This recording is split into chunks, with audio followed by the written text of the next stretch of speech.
Final Fantasy IX. What a game! I could talk about the story and characters all day long, but for now, we're going to just focus on the towns because that's what's currently on my brain. Our first town is Alexandria, and yeah, at this point in the game I'm recording at, this place has certainly seen much better days. At least the city proper made it out better than the castle, which is basically non-existent. I'd tell you what happened here, but I'm going to try my darndest to keep the spoilers to a minimum. Hey look, the harbor still exists. Just a shame the game took away our boat the moment we got an airship. On the bright side, Alexandria does have a nice theater, just a shame there's not enough actors at the moment, but that is a problem easily solvable. Hopefully. Town number 2 is the metropolis of Lindblom, which, unlike any other in the game, can be entered via your airship. And what a sizable city it is! You have to use air cabs to move from one area of Lindblom to another, and I know what some of you are going to say. This place is still relatively small compared to modern games. Granted, yes, that is correct, however, for the year 2000,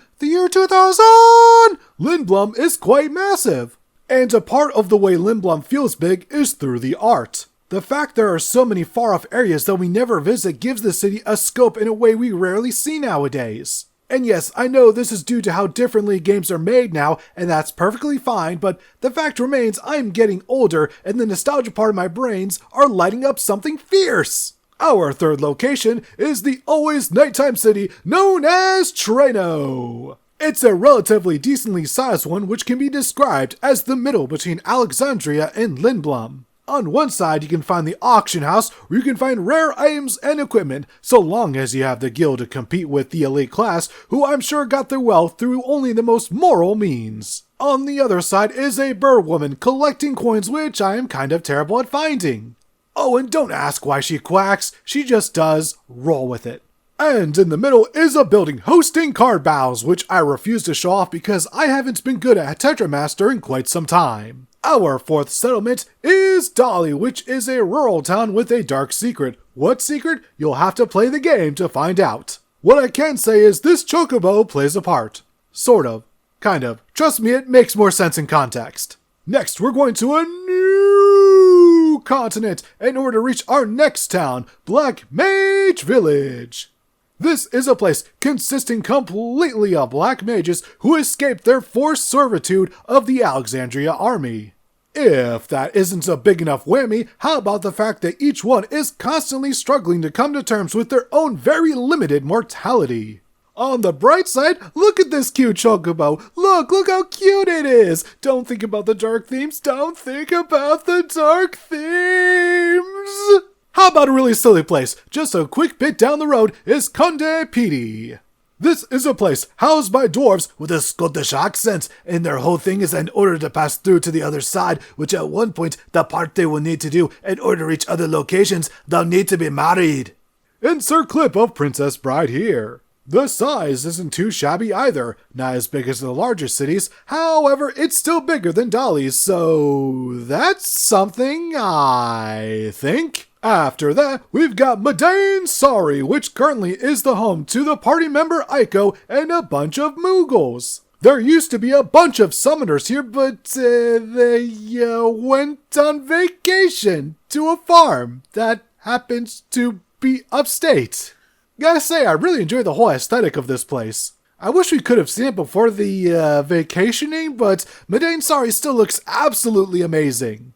Following that, it's Estogaza, which barely even qualifies. I mean, it's 2 rooms, and being honest, I don't even know why I'm putting it here outside of padding out the word count. I guess I could note that the winter setting is, pretty cool. No, I don't regret a goddamn thing. Final town, Daguerreo, which is a library with water everywhere. I'm sure that can't go wrong.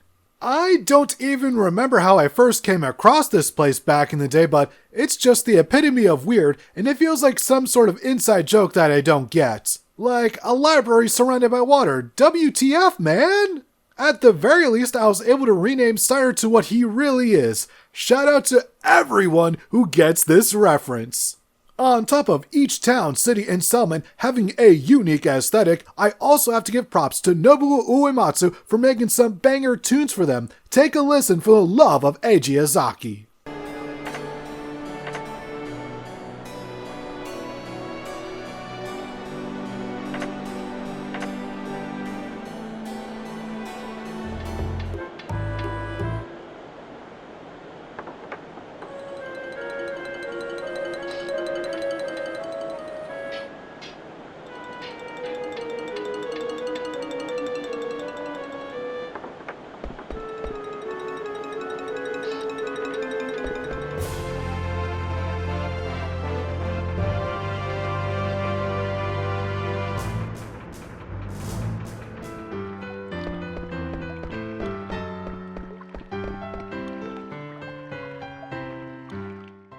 And those were the towns of Final Fantasy IX. I gotta be honest, I didn't think I would have even this much to say about them, and yet, here we are.